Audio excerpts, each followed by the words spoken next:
ರಾಜ್ಯದೊಳಗೆ farm number 57, ಇದಕ್ಕೆ ಮುಂಚೆ farm number 53, ಅವಾಗೆಲ್ಲ ಅದ್ರಾಗ ಅರ್ಧ ಬರ್ಧ ಪಟ್ಟಗಳು ಕೊಟ್ಟಿದೆ.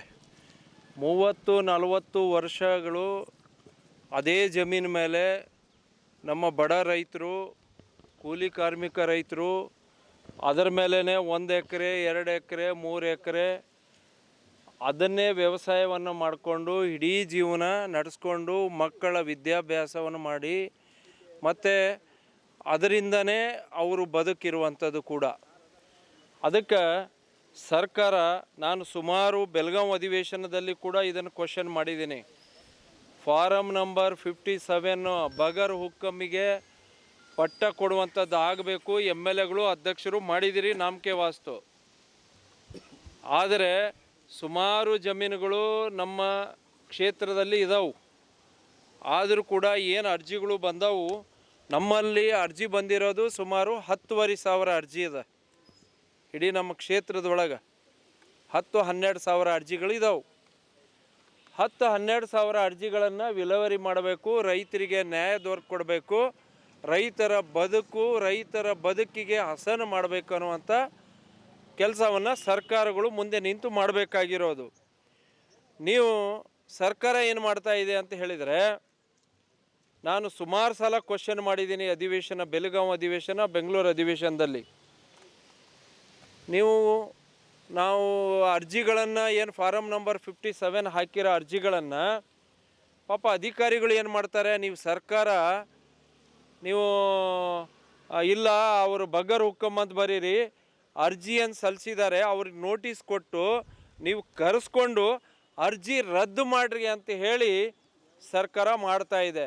ಅದಕ್ಕೆ ನಾನು ರೈತರಲ್ಲಿ ಮನವಿ ಮಾಡಿಕೊಡ್ತೀನಿ, ಯಾವುದೇ ನಿಮಗೆ ತಾಲೂಕು ಆಫೀಸಿಂದ ನಿಮಗೆ ನೋಟಿಸ್ ಬಂತು ಅಂತ ತಿಳ್ಕೊಳ್ಳಿ, ಫಾರಮ್ ನಂಬರ್ 57 ನೀವು ಅರ್ಜಿ ಹಾಕಿರಿ ಬರ್ರಿ ಅಂದರೆ ದಯಮಾಡಿ ಈಗ ಹೋಗಬೇಡಿ.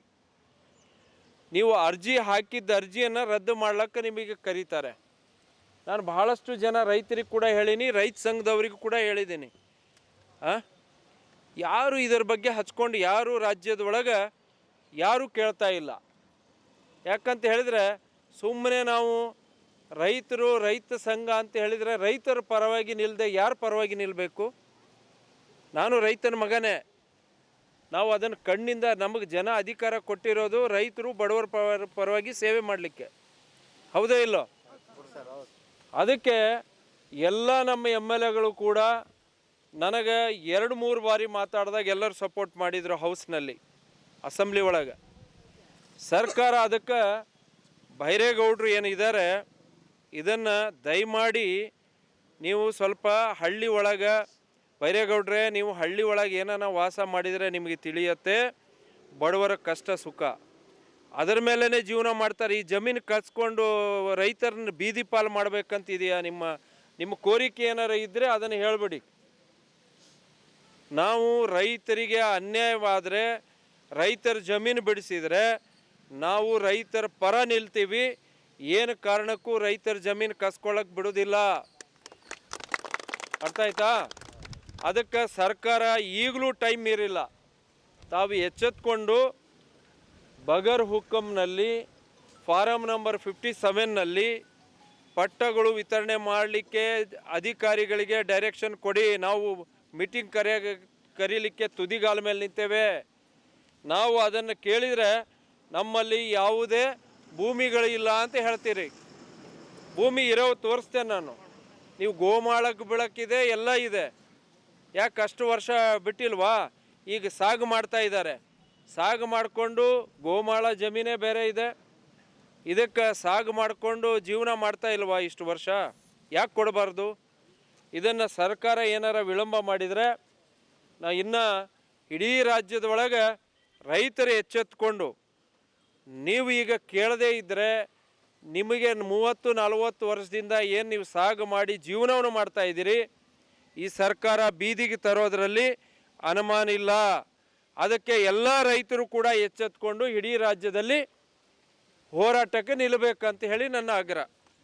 ದಶಮಾಪುರ ಗ್ರಾಮ, ಇನ್ನೊಂದು ಕಟ್ಟೆವಲ ತಾಂಡ, 2 ಗ್ರಾಮಗಳಲ್ಲಿ ಈಗ ಸುಮಾರು ರೈತರು ಅರಣ್ಯ ಭೂಮಿಯನ್ನು ಹೊಡೆದಿದ್ದಾರೆ.